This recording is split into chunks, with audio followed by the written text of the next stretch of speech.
अस्सलाम स्टूडेंट्स। आज हम lecture number 14 fluid mechanics 1 and 2103 में हम बात करेंगे। तो हम अभी स्टैटिक फ्लूइड्स वगैरह देख रहे थे। स्टैटिक फ्लूइड्स कौन से फ्लूइड्स हैं? ऐसे तमाम फ्लूइड्स हैं जो कि स्टेशनरी हैं। मिसाल के तौर पर कोई लिक्विड आपका किसी स्टोरेज टैंक में है, कोई आपका लिक्विड जो है कोई आपके पास कोई स्टेशनरी लिक्विड है कि कोई किसी वेसल के अंदर खड़ा हुआ है लिक्विड। उसके अलावा कोई ऐसा फ्लूइड है, फ्लूइड से मुराद गैस भी हो सकती है, लिक्विड भी हो सकती है, वो आपके पास किसी कंटेनर में मौजूद है। उसके अलावा कोई लेक हो सकती है, डैम हो सकता है। ये मुख्तलिफ किस्म की सिचुएशन है कि जहाँ पर आपके पास ये स्टैटिक फ्लूइड्स मौजूद है। उसमें एक जो चीज़ इंपॉर्टेंट चीज़ है वो ये कि आपके पास जो सरफेसिस पर स्टैटिक फ्लूइड्स किस तरीके से प्रेशर एक्सर्ट कर रहे होते हैं। जो हमारे पास सरफेसेस होते हैं तो इसके लिए एक इंपॉर्टेंट चीज़ है एडजेसेंट सरफेसेस। एडजेसेंट सरफेसेस से मुराद क्या है कि जो आपके पास चीज़ बिल्कुल करीब है। जैसे आप अगर आप घर में किसी चारपाई पे बैठे हुए तो चारपाई आपके एडजेसेंट है, आपके बिल्कुल करीब है। इसी तरह अगर कोई कुर्सी पे बैठा हुआ है तो कुर्सी उसके बिल्कुल एडजेसेंट है। मिसाल के तौर पर किसी ने लैपटॉप अपनी गोद में रखा हुआ है, वो आपके जो एडजेसेंट है आपसे, वो लैपटॉप आपके एडजेसेंट है। इसी तरह हमारे पास जो स्टैटिक फ्लूइड्स होते हैं बेसिकली, वो स्टैटिक फ्लूइड्स भी अपने एडजेसेंट सरफेसेस पर ही प्रेशर लगाते हैं। वो जो स्टैटिक फ्लूइड्स होते हैं ऐसे सरफेसेस पर प्रेशर नहीं लगाएंगे जो उनसे एडजेसेंट ना हो।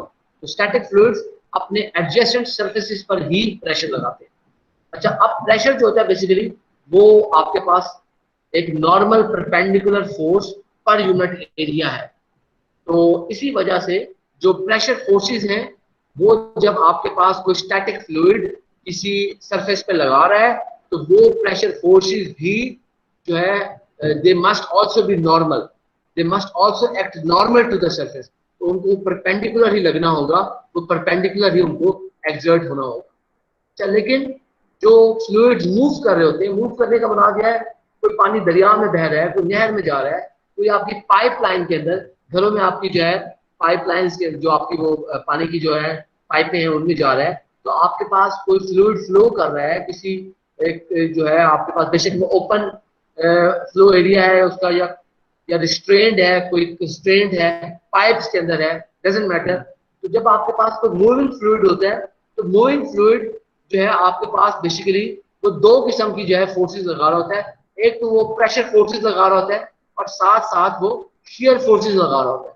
इसीलिए जो कंबाइंड फोर्स लग रही होती है मूविंग फ्लूइड की किसी सरफेस के ऊपर, वो लाजमी नहीं है कि वो आपके उस सरफेस से वो नॉर्मल हो, क्योंकि उसमें शेयर फोर्सेस और नॉर्मल फोर्सेस मौजूद हैं। तो आपको फिर इस तरह के जो ऐसे फ्लूइड्स मौजूद हैं जो कि फ्लो कर रहे हैं, या ऐसे प्रॉब्लम जिनके अंदर फ्लूइड्स मूव कर रहे हैं, फ्लो कर रहे हैं, उस वक्त आपको जो प्रेशर और शेयर फोर्सेस हैं उनको आपको अलग अलग सेपरेट आपको ट्रीट करना पड़ेगा। और साथ साथ जब आप कोई प्रेशर फोर्स जो है वो आप जब आप जो अब आपने मिसाल के तौर पर आपने जब कैलकुलेट करनी होती है प्रेशर फोर्स, तो बेसिकली उसको कैलकुलेट करने के लिए आप प्रेशर डिस्ट्रीब्यूशन जो किसी सरफेस के ऊपर प्रेशर किस तरीके से वो प्रेशर आपको सरफेस के ऊपर डिस्ट्रीब्यूट हो रहा है relative to the flow motion. तो फ्लो जिस इस तरह हो रहा होगा उस फ्लो के रिलेटिव वो आपके पास जो जिस तरह वो फ्लो मूव कर रहा होगा उसके जो रिलेटिव प्रेशर फोर्स किस तरीके से आपके वहां पर उस सरफेस के ऊपर वो डिस्ट्रीब्यूट हो रही होगी। अब लेट्स से कि अगर आपके पास कोई प्रेशर है किसी सरफेस के ऊपर, हमारे पास वो प्रेशर एक्सर्ट कर रहा है, तो आप देख सकते हैं कि pressure is equal to force per unit area. या आप ये कह सकते हैं कि जो प्रेशर उसको आप लिख दें pressure P is equal to F over A। तो आप इसको इस तरीके से ये P ये आपका F है, तो आप P और A को आप मल्टीप्लाई कर सकते हैं। तो F is equal to PA, आपके पास ये इक्वेशन बन गई है। अच्छा, अब अगर आपके पास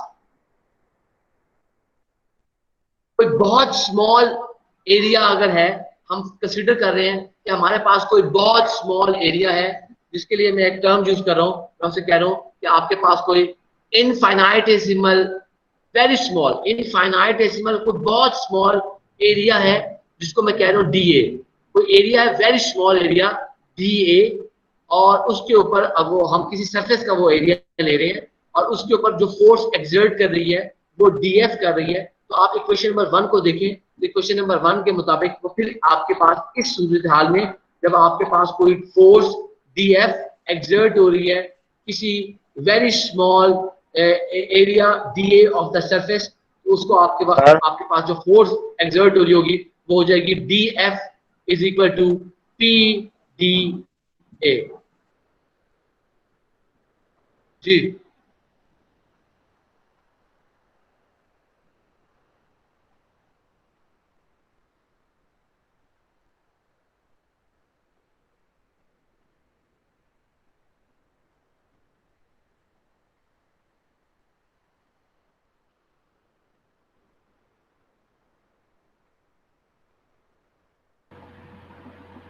बेटा, अब मुझे किसी की आवाज आ रही थी, कुछ कहना चाह रहे हैं, कुछ सवाल है किसी का, क्या प्रॉब्लम है? अस्सलाम वालेकुम सर। जी वालेकुम अस्सलाम। सर शेयर फोर्स के बारे में बता दें थोड़ा। बेटा शेयर फोर्स को हमने कई दफा अपने बीसीओ लेक्चर्स के अंदर जिक्र कर चुके हैं। तो शेयर फोर्स मैंने आपको बताया था कि जब आपके जी पास सर। कोई फोर्स, जैसे लकड़ी लकड़ी दरवाज, आपके पास कोई किताब है, किताब को पकड़ के मैं घसीटूं आपकी मेज के ऊपर, तो इस अमल के अंदर वो जो किताब के ऊपर किताब और जो है वो आपका वो जो फोर्स लगा रहे हैं बेसिकली उस मेज के ऊपर, उसको शेयर फोर्स कहेंगे। अब आपके पास लेट से कि आपके पास मक्खन है, जैसे मिसाल के तौर पर, अब देखिए आपके पास किस तरीके से, जरा इसको देखिए गौर कीजिए, आपका मक्खन पड़ा हुआ है, मक्खन को आपने उतारना है, आपने इस तरीके से मक्खन के ऊपर से उसकी लेयर उतारनी है मक्खन की, कि वो आपने जनाब यानी आपकी रोटी के ऊपर या डबल रोटी के ऊपर वो मक्खन लग जाए। तो आप जिस तरह मक्खन को काटते हैं कि उसकी ऊपर वाली लेयर सिर्फ हट जाए, बाकी वहीं का वहीं पड़ा रह जाए, ये शेयर फोर्स है। फिर मैंने आपको इसकी एग्जांपल दी थी कि आपकी दीवार के साथ जब आपके पास मिसाल के तौर पर गम लगाई हुई थी और आपके पास कोई आपकी बॉडी थी, वो दीवार के साथ चिपकी हुई थी, और उसके बाद अगर वो बॉडी मूव करने की कोशिश करती है, दीवार स्टेशनरी है, तो बेसिकली उस वक्त वो जो मूवमेंट की वजह से उस दीवार के ऊपर वो शेयर फोर्स लग रही है। जो किताब की आपको एग्जांपल दिया है, लकड़ी की मेज के ऊपर पड़ी हुई है, तो आपकी जो लकड़ी की मेज साकिन है, स्टेशनरी है, लेकिन जो किताब है वो उसके ऊपर मूव कर रही है, तो ये आपकी किताब उस लकड़ी की मेज के ऊपर शेयर फोर्स लगा रही है। जी राइट सर।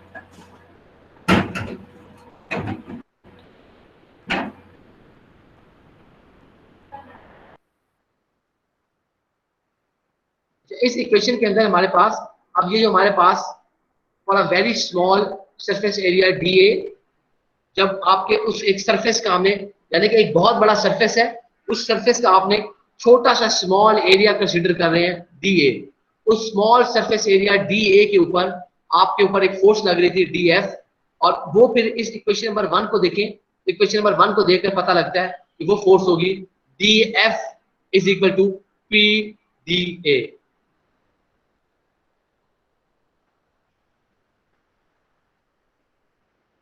वो फोर्स होगी फिर D F is equal to P D A. अच्छा, ये जो डी एफ है बेसिकली ये डी एफ एक वेक्टर क्वांटिटी है। वेक्टर क्वांटिटी का मतलब ये है कि इसके पास कोई डायरेक्शन भी होगी और उसके पास कोई मैग्नीट्यूड भी होगा। तो ये एक वेक्टर क्वांटिटी है डी एफ, जिसके पास डायरेक्शन भी है और मैग्नीट्यूड भी है, और ये जो इसका डायरेक्शन है बेसिकली, ये डायरेक्शन इसकी परपेंडिकुलर टू द सरफेस होगी। यानी कि मिसाल के तौर पर आपके पास जो सरफेस था उसका स्मॉल आपने एरिया लिया है डी ए, उसके ऊपर कोई फोर्स लग रही थी डी एफ, ये जो फोर्स उस स्मॉल सरफेस उस स्मॉल एरिया के ऊपर जो लग रही है वो एक वेक्टर क्वांटिटी है जिसके पास डायरेक्शन भी है मैग्नीट्यूड भी है, और इसकी जो डायरेक्शन है this direction will be perpendicular to that surface.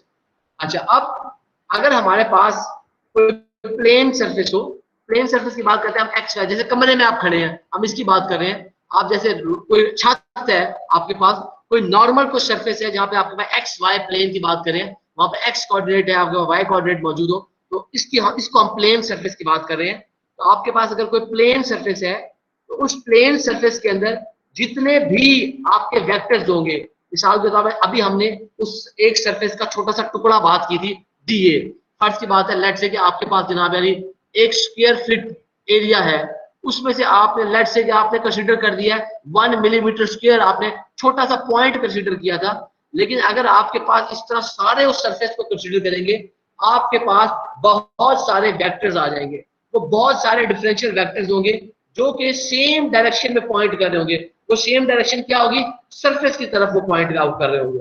इसीलिए अगर आपने उस केस में फिर टोटल फोर्स कैलकुलेट करनी होगी, तो आपको टोटल फोर्स जो आप उसको कैलकुलेट करेंगे, तो टोटल फोर्स को कैलकुलेट करने के लिए आप जो है इक्वेशन नंबर 2 की फिर आप इंटीग्रेशन करेंगे, और जब आप इंटीग्रेशन करेंगे तो आप लिखेंगे D F is equal to integral का साइन लगाकर पी डी ए। अब अगर आपके पास ये जो प्रेशर है, ये जो सरफेस के ऊपर प्रेशर लग रहा है, ये अगर प्रेशर उस सरफेस के ऊपर जो लग रहा है कांस्टेंट हो, तो आपको पता है इंटीग्रेशन के अंदर जो आपके पास कांस्टेंट चीजें होती हैं, आप उनको इंटीग्रल के साइन से बाहर निकाल देते हैं। तो मैं P को इस इंटीग्रल से बाहर निकाल दूंगा if the pressure is constant over the entire surface. अगर वो कांस्टेंट है, आप इस P को बाहर निकाल दोगे, फिर आपके पास इक्वेशन नंबर 3 कैसे हो जाएगी? इक्वेशन नंबर 3 इस तरह हो जाएगी कि डी एफ का integral is equal to P integral of D A. इसको सॉल्व करेंगे तो आपके पास आ जाएगा F is equal to P into A. इस इक्वेशन के अंदर आपकी शर्त ये है कि जो P है it must be constant over the entire surface.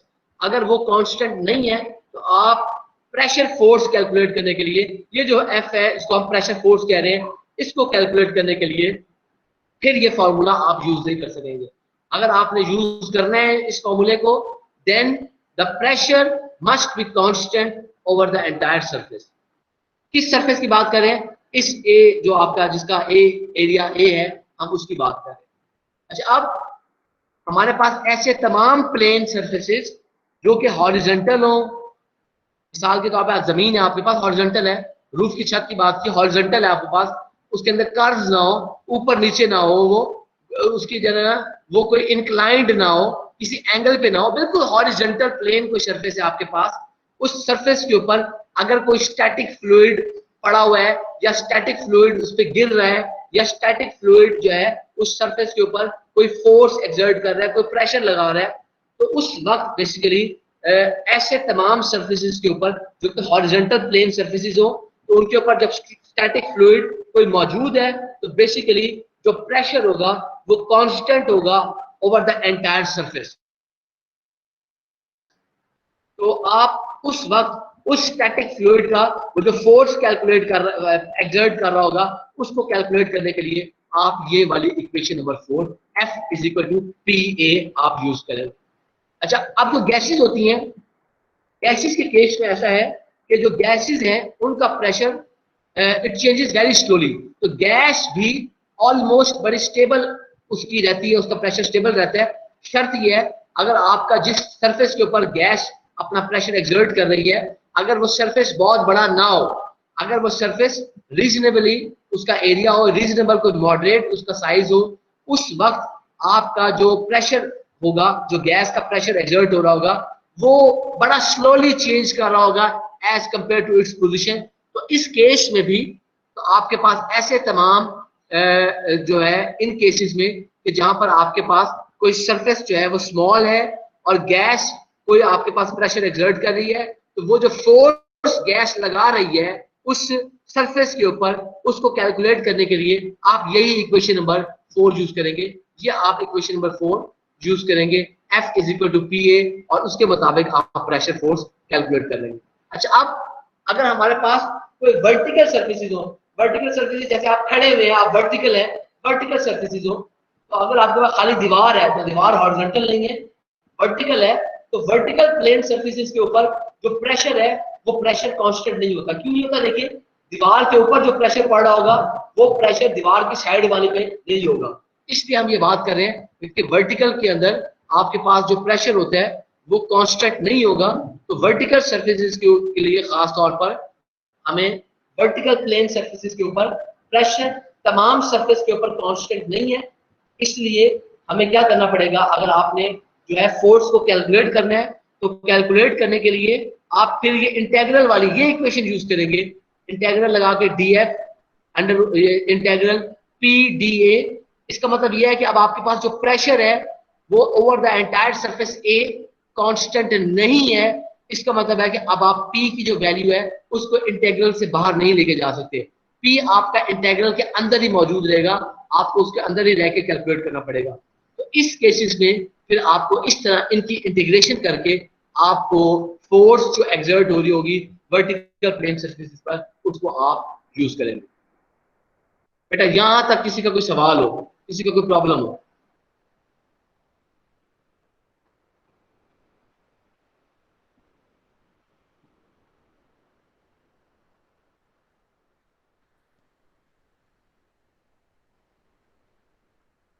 जी, ये मुबासित के अलावा भी किसी को आवाज का मसला आ रहा था?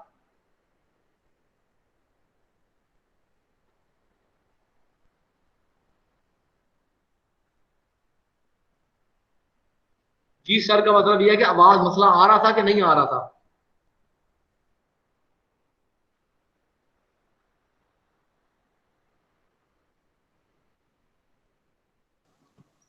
नहीं सर, नहीं आ रहा।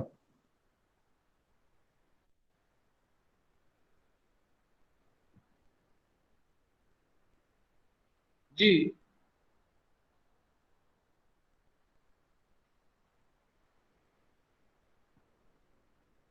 बेटा, आपका अब तक यहाँ तक किसी का कोई बेटा ये आप दोबारा ये वीडियो आपके यूट्यूब पे अवेलेबल है, OCW पर अवेलेबल है लेक्चर वीडियो, क्योंकि मैंने देर से अपलोड की थी इस वजह से मैंने फिर आपसे ये बात नहीं की कि अब आप वीडियो आपने, क्योंकि मुझे पता नहीं देखी होगी मैंने की जो देर से थी अपलोड, इस वजह से मैंने आपसे वो चीज़ यहाँ पे शेयर कर दी है।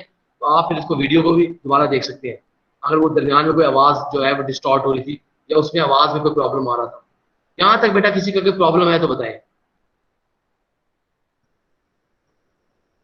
अच्छा, इस ये जो हमने अभी डेरिवेशन की है, इस डेरिवेशन से रेलिवेंट कुछ प्रॉब्लम्स देखते हैं। एक प्रॉब्लम है जी, an oil storage tank has a flat horizontal circular roof 150 feet in diameter और the atmospheric pressure is 14.7 psia. What force does the atmosphere exert on the roof? सवाल ये था कि आपके पास जो ऑयल स्टोरेज टैंक है एक मौजूद है, उस टैंक की जो छत है वो फ्लैट है, हॉरिजॉन्टल है, सर्कुलर है और उसका डायमीटर 150 फीट है। जो एटमॉस्फेरिक प्रेशर है जो उस रूफ के ऊपर एक्सर्ट हो रहा है, एटमॉस्फेरिक प्रेशर यानी कि एयर जो है आपका प्रेशर जो एक्सर्ट कर रही है 14.7 psi है। psi लिखने का मतलब यह है बताने के लिए कि एटमॉस्फेरिक प्रेशर एक्सर्ट हो रहा है। तो अगर आपके पास PSI हो या PSIG हो तो वो बेसिकली वो 14 पॉइंट वैल्यू वो सेम ही है, लेकिन हमें PSIA लिखने का मकसद था कि एटमॉस्फेरिक प्रेशर जो इस पे एयर का एक्सर्ट हो रहा है। और हमने ये मालूम करना है कि अब कितनी फोर्स बेसिकली एटमॉस्फेयर या एयर इस स्टोरेज टैंक की रूफ पे लगा रही है, ताकि हमें स्ट्रेंथ पता लग जाए हमारी रूफ उससे मजबूत ही होनी चाहिए। इस सवाल में हमें जो डाटा मौजूद है, हमारे पास डाटा मौजूद है कि डायामीटर मौजूद है, हमें diameter of the horizontal circular roof D मौजूद है 150 फीट।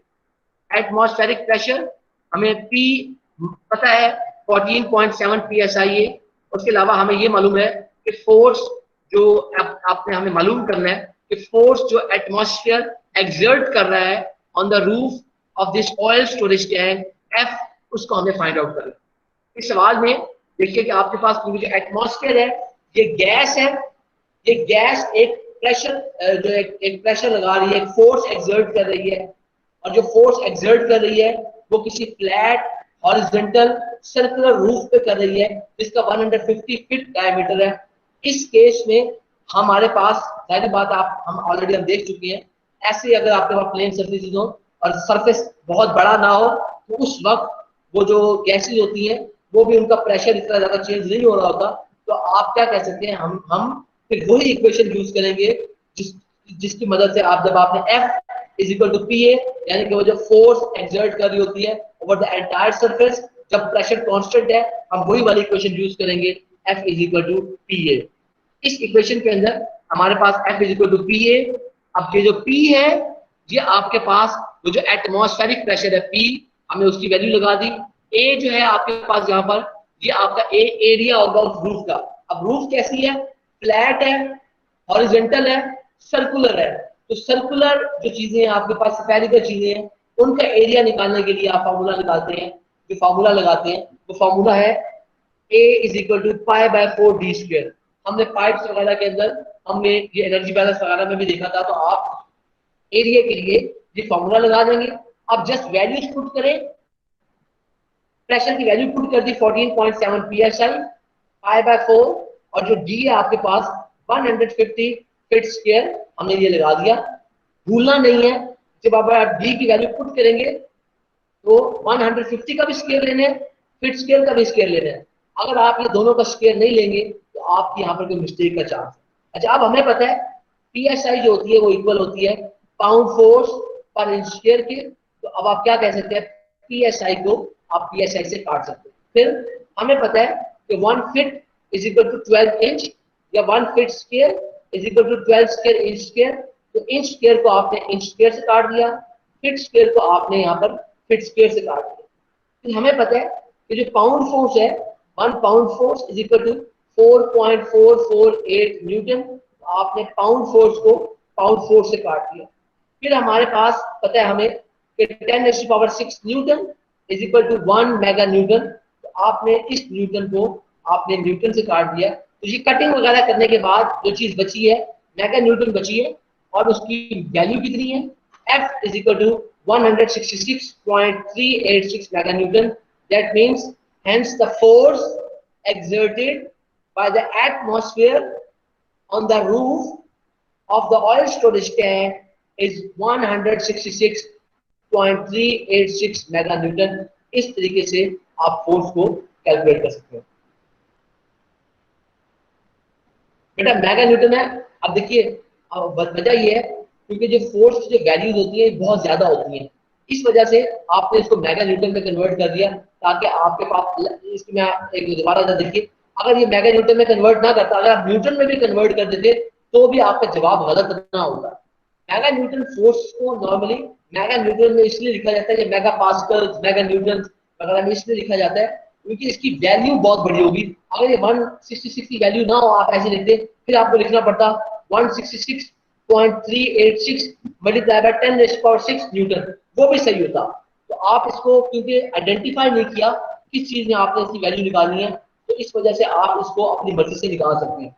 लेकिन जो मैंने आपको वजह बताई थी कि जो एक तरीका कार है बताने के लिए, तो फोर्सेस के केस में खास तौर पर मेगा न्यूटन जो है आपके पास, मेगा पास्कल्स वगैरह जो है हम सॉरी मेगा पास्कल तो नहीं लगाएंगे, जो मेगा न्यूटन्स है तो वो अक्सर जो है आपके पास मेगा या अगर आप नहीं भी लगाएंगे वो गलत नहीं होगा। अगर आइडेंटिफाई किया गया है इस यूनिट में निकालना है तो फिर आपको उस यूनिट में निकालना पड़ेगा। जी बेटा, क्लियर है पॉइंट?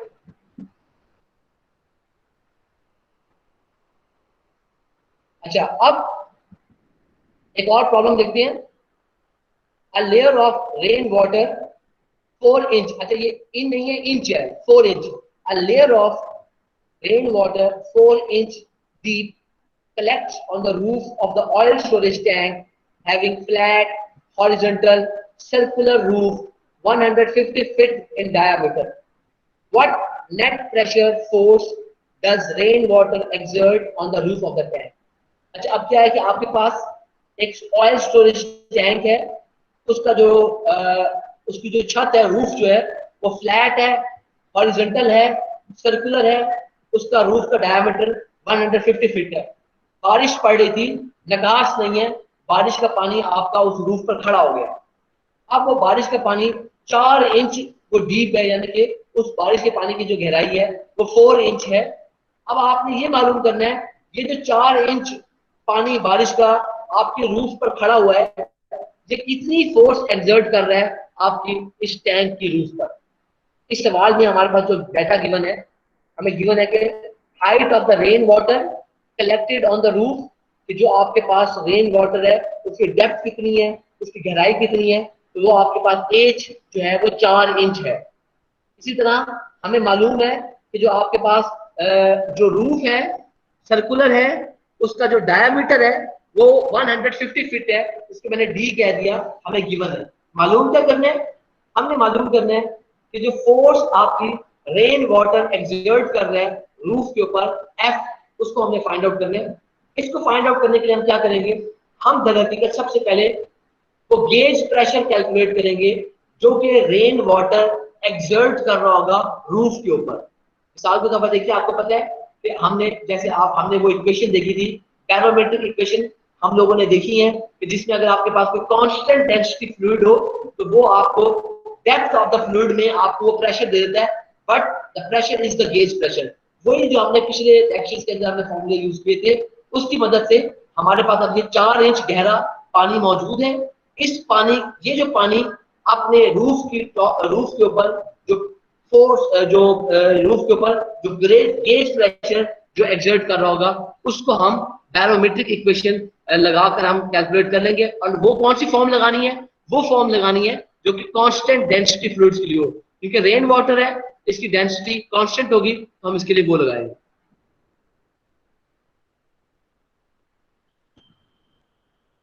अच्छा, तो अब हमारे पास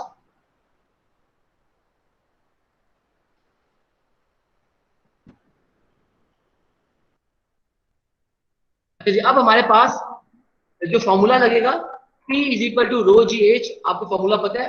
मैंने इसको यहाँ पे P गेज लिख दिया ताकि आप भूल ना जाए, क्योंकि आपको यहाँ पे गेज प्रेशर में रीडिंग आएगी।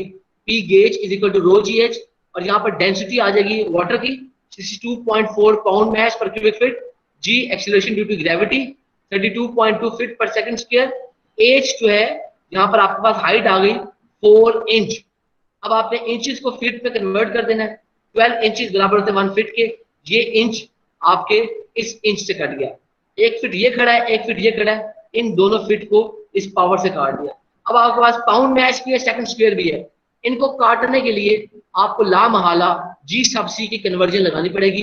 अब आपने जी सब सी की कन्वर्जन को मल्टीप्लाई करना है या डिवाइड करना है, जी आपको देखना पड़ेगा इनकी पोजीशन कि पाउंड मैच भी कट जाए, सेकंड स्क्वायर भी कट जाए, तो मैं जी सब से डिवाइड कर दूंगा, which is 32.2 feet pound mass over pound force into second square.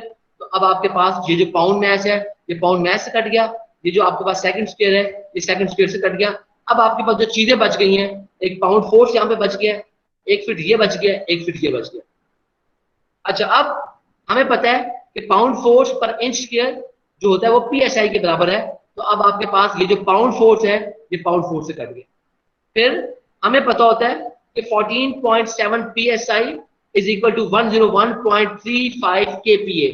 तो आपने इस psi से काट दिया, तो अब आपके पास जो है खाली यहाँ पर kPa और इंच स्क्वायर बच गया, और ये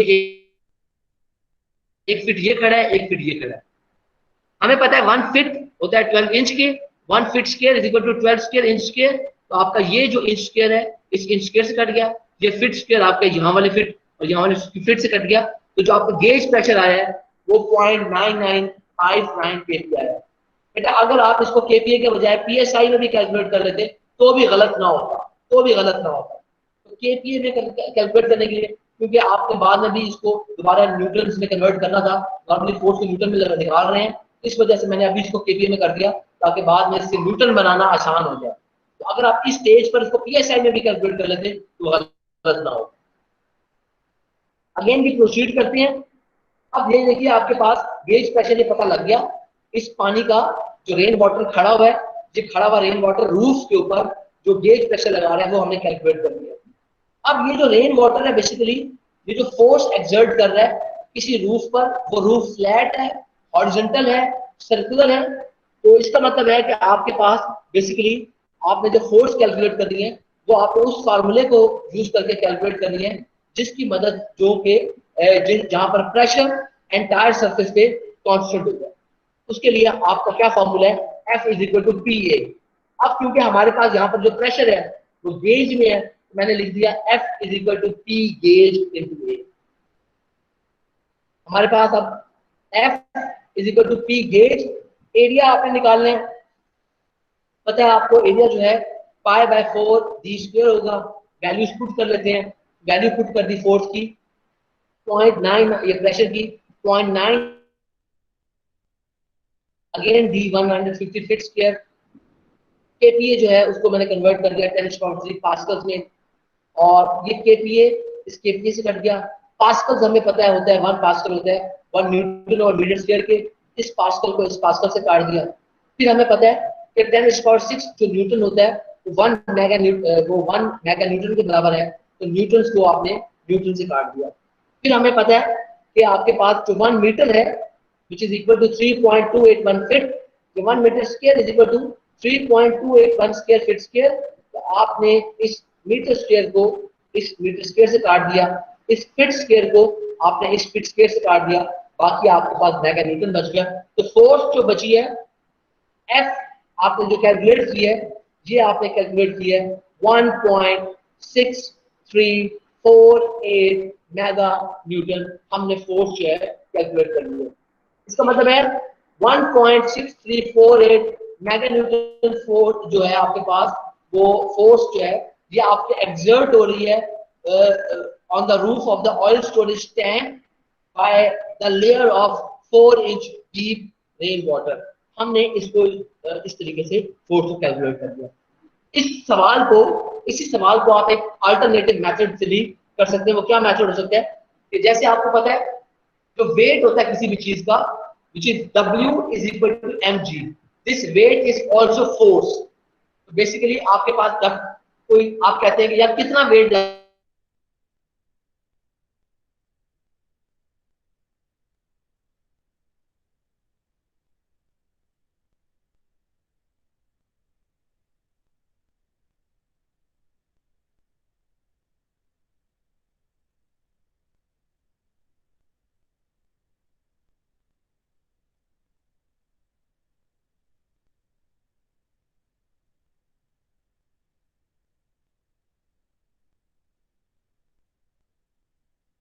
इसके लिए हमें अब क्या करना पड़ेगा, हमें पता है कि जो वेट W होता है उसका फॉर्मूला होता है W is equal to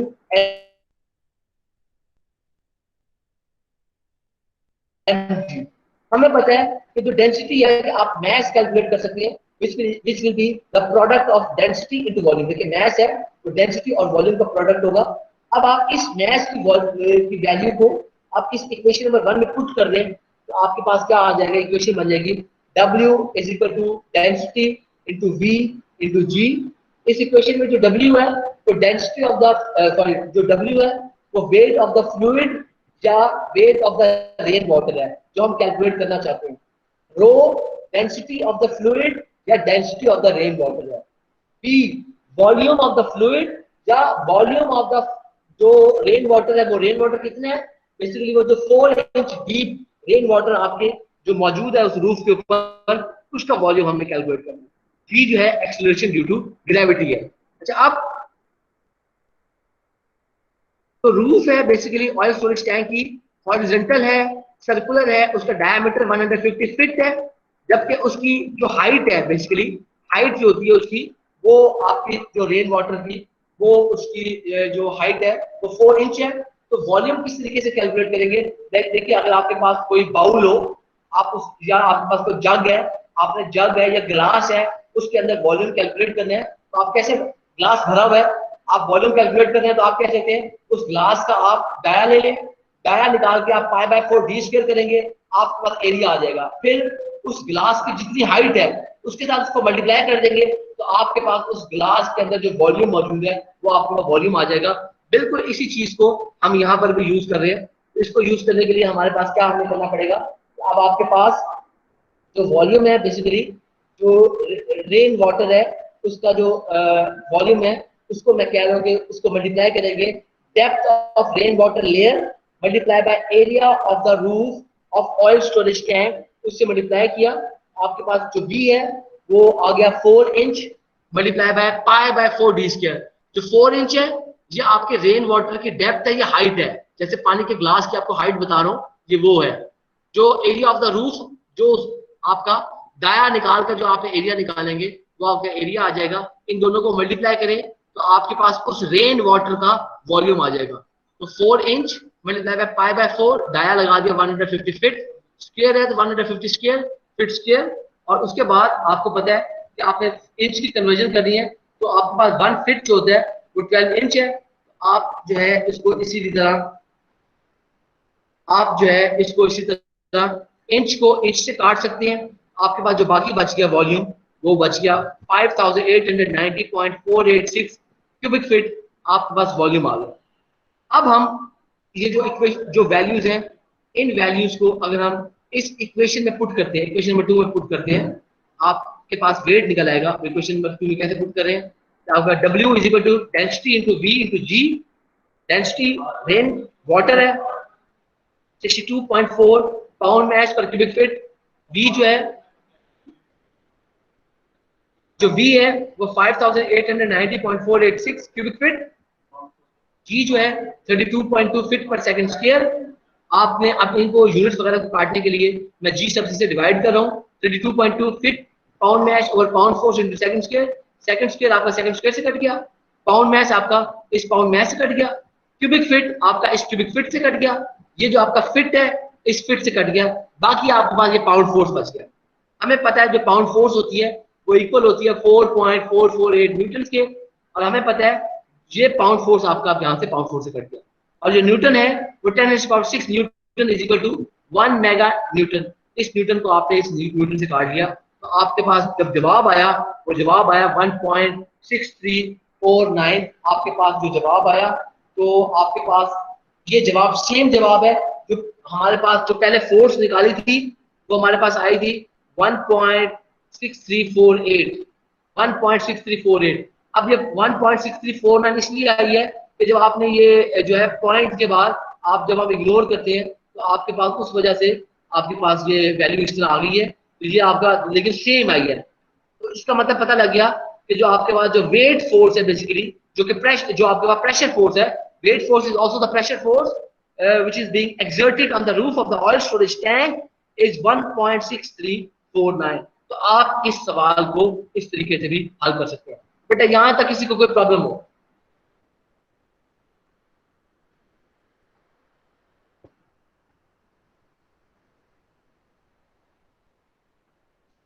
जी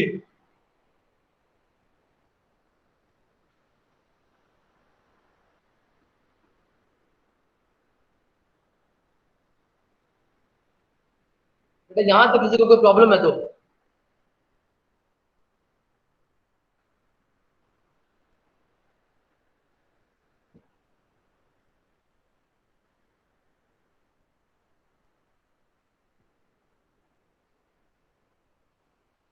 बेटा ये लेक्चर वीडियो मैंने देर से अपलोड की थी, तो आपकी ये LMS पर, OCW पर, YouTube पर आपकी ये वीडियो अवेलेबल है। लेक्चर नोट्स जो हैं वो OCW पर और LMS पर अवेलेबल है। Download this notes, watch this video, तो आप ताकि जो है आपको इसकी अंडरस्टैंडिंग हो सके। तो इस हवाले से बेटा यही कुछ था आज का लेक्चर। इस लेक्चर के हवाले से किसी का कोई मजीद सवाल है तो आप पूछ लीजिए।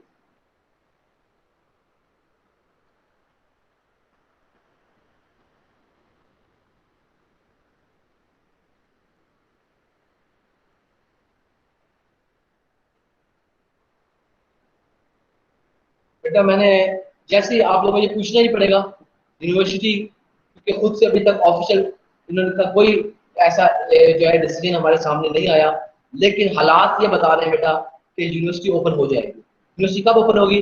मोस्ट प्रोबेबली ये 15 जुलाई के आसपास ओपन हो जाएगी, लेकिन मुझे लगता है कि नेक्स्ट वीक में ये फैसला कर देगी यूनिवर्सिटी।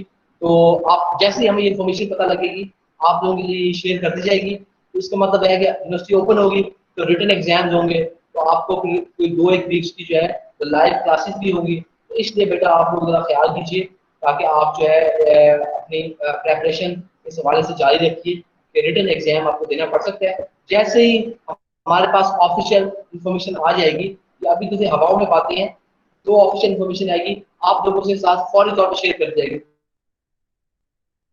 मैं ये उस्मान साहब आपके साथ इंफॉर्मेशन फौरन शेयर कर दूंगा। बेटा एग्जाम जो है वो 9 अगस्त से ऑलरेडी अनाउंस है। 9 अगस्त से ये आपके एग्जाम शुरू होंगे। उसका मकसद है कि तकरीबन 31 जुलाई को ईद है। ईद के बाद फिर मजीद कोई 5 एक आधा हफ्ता होगा, उसके बाद आपके एग्जाम शुरू होंगे।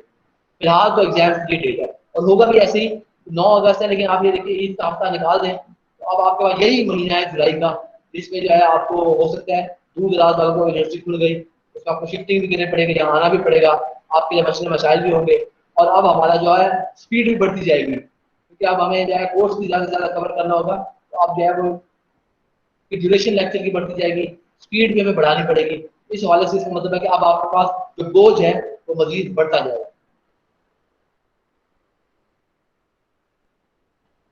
बेटा लेक्चर के हवाले से किसी का कोई सवाल है तो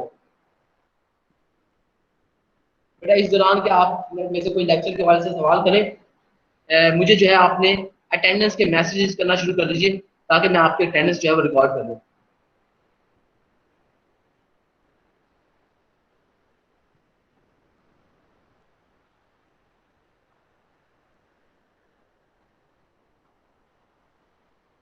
बेटा अटेंडेंस पे जब आप मैसेज किया करें तो आप अटेंडेंस के मैसेज को अपना रोल नंबर और नेम के साथ किया करें। उसकी वजह ये है कि जब वो उसकी वो टेक्स्ट फाइल आती है उसमें खाली आप लोगों का जो यूजर नेम है वो शो नहीं हो रहा होगा।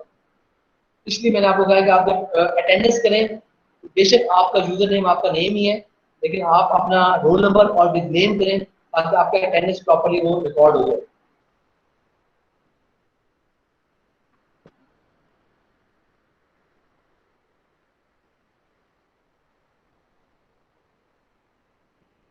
बेटा वीडियो ऑलरेडी मैं बता चुका हूँ, अवेलेबल है आप लोगों के ocw.tfueid.edu.pk LMS पर अवेलेबल है, यूट्यूब चैनल पे अवेलेबल है।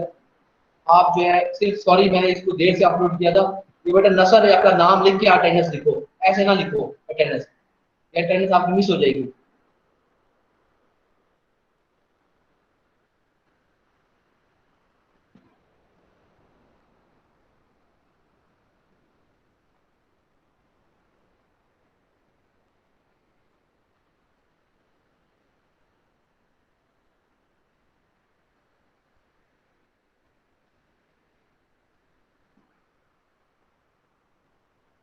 ठीक है बेटा, अगर आपके मजीद सवाल नहीं है तो आप ये सेशन लीव कर सकते हैं। इंशाल्लाह नेक्स्ट लेक्चर में आप लोगों की मुलाकात होगी आप लोगों से। अल्लाह हाफिज।